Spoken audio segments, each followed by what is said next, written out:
Everybody knows a Hyacinth. Sometimes it's the mother-in-law, it's the next-door neighbour, it's the aunt up the road. Everybody's got one. And I think that's what made it such a success. In 1990, the BBC unleashed on a defenceless public a monster, wearing a floral dress and an occasional matching hat. I don't think Hyacinth had any self-awareness. People like that don't.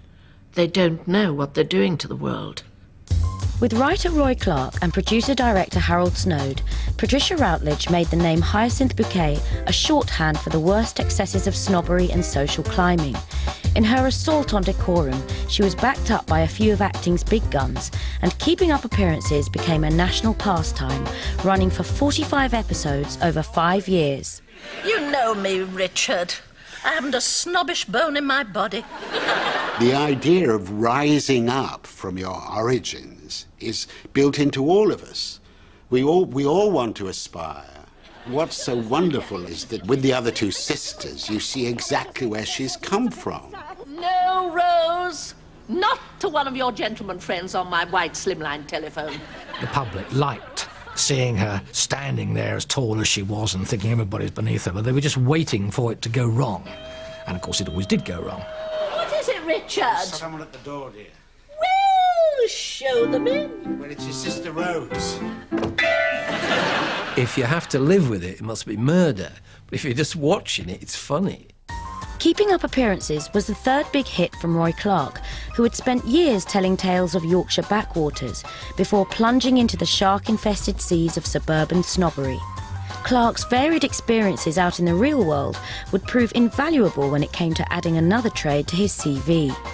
I'd done everything. Taxi driver, I worked for Montague Burton's, I worked as a teacher, I was in the police force for a couple of years, which was very valuable training for a writer.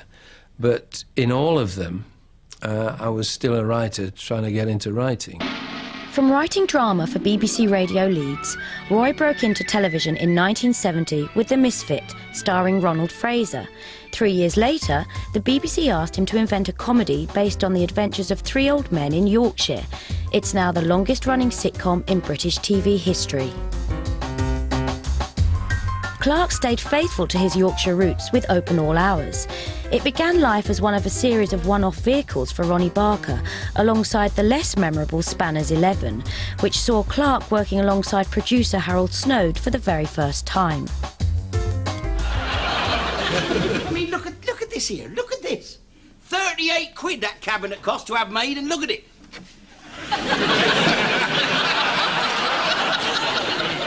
Third prize in the snooker contest. Roy Clarke was something of an outsider, but Harold Snowd was very definitely a BBC insider. Among his credits were The Dick Emery Show, Dad's Army, Don't Wait Up, and Ever Decreasing Circles. This is my private workshop. I know. What would you say if you opened your safe and found me inside it? Don't laugh, it's a serious question. Sorry, Martin. I'd say, hello, Martin, how are you? No, you wouldn't. You'd say, what do you think you're doing in my private safe? Well, I must admit I would be curious, because it's only 1 foot square. With so much experience, Harold Snowd was an obvious choice to bring Keeping Up Appearances to life. I could actually see that there would be a lot of fun from this snobbish lady, especially when her attempts at being better than anybody else were brought to the ground rather rapidly by the antics of her down-market relatives on the other side of town. Spotting the potential of a Hyacinth is one thing, realising it through casting is quite another.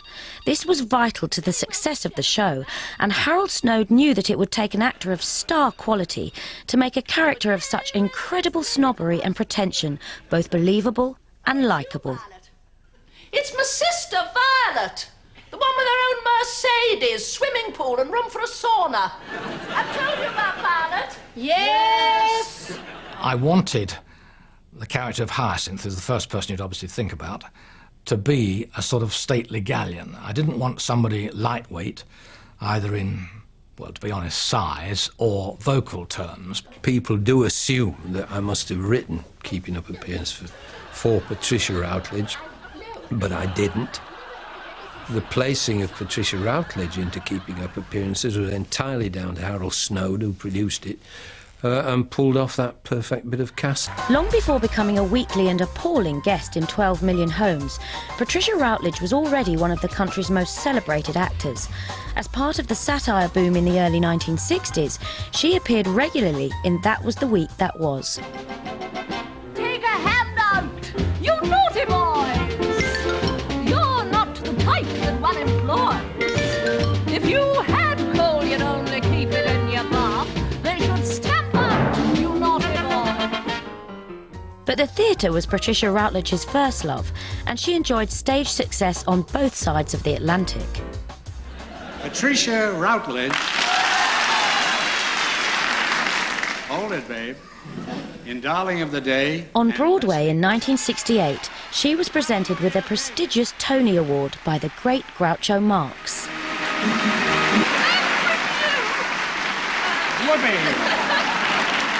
Patricia Routledge's appearances on television included guesting as a fake medium in Steptoe and Son, and as Miss Ruddock in the first of Alan Bennett's Talking Heads. But before Keeping Up appearances fell into her floral lap, she was probably best known as Kitty in Victoria Wood as seen on TV. Dear Kitty, it says Arabella. My boyfriend and I used to make love at least twice a night, but now it has dropped off. I'm not surprised.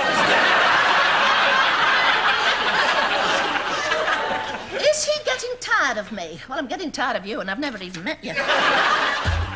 It took just one reading of the first Keeping Up appearances script to convince Patricia Routledge that she and Hyacinth Bouquet were made for each other. That character leapt from the page, and I said later on to my agent if Roy Clarke wasn't writing this for me, he ought to have been. Obviously, a lot of the success of the series was down to the characterisation and the relationship between those characters. And Roy Clarke is absolutely brilliant at creating characters, first class. I must say that the character of Hyacinth Bouquet is an absolute world beater. I mean, it's up there with the extraordinary characters that somebody like Molière creates, because the obsession is driven to the absolute ultimate degree. She had ideas above her station, and that's always funny.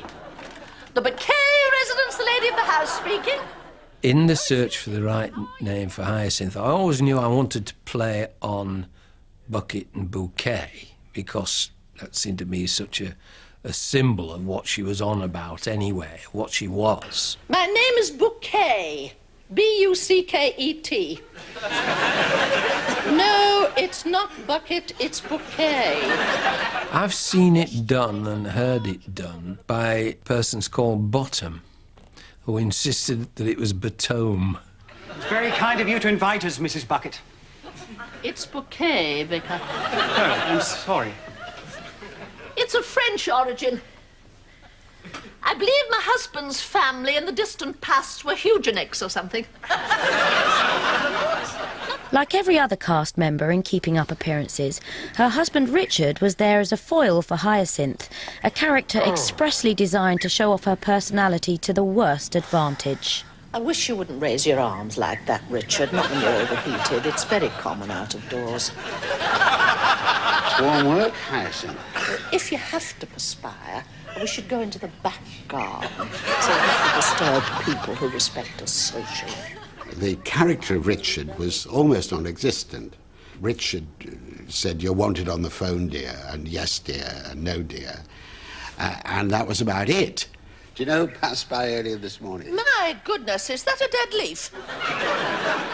If I put together Roy Clarke's track record and Miss Routledge's track record and Harold Snowd's track record, I thought, well, I can't say no to this because it could be a job for life. Frivolity. 30 years married, I can't remember a single frivol. Like his leading lady, Clive Swift had a theatrical background and was also prominent in the TV satire of the 60s, appearing in Dig This Rhubarb. When I was single, my pockets did jingle. I wish I was single again. Again and again and again. Again and again and again. When I was single, my pockets did jingle. I wish I was single again. After appearing in an episode of Roy Clarke's The Misfit, Clive Swift was regularly seen in costume dramas throughout the 70s and 80s, and first worked with Harold Snowd on The Further Adventures of Lucky Jim in 1982. But one of his most acclaimed and telling performances was as Bishop Proudie in the Barchester Chronicles. So this is our palace.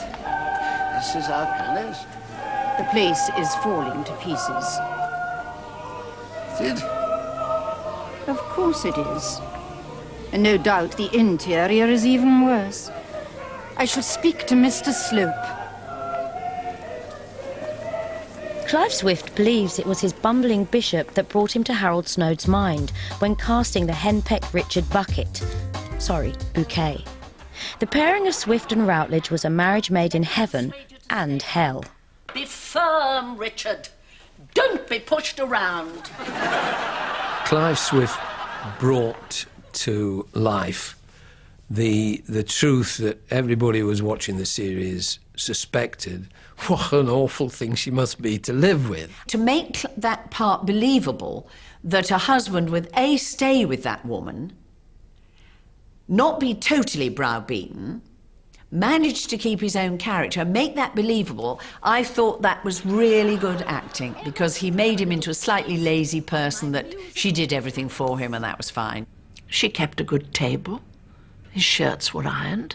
He was always well turned out. That's what a lot of men like. And they get used to it, so they'll put up with anything. As we all know, the secret of marriage is give and take.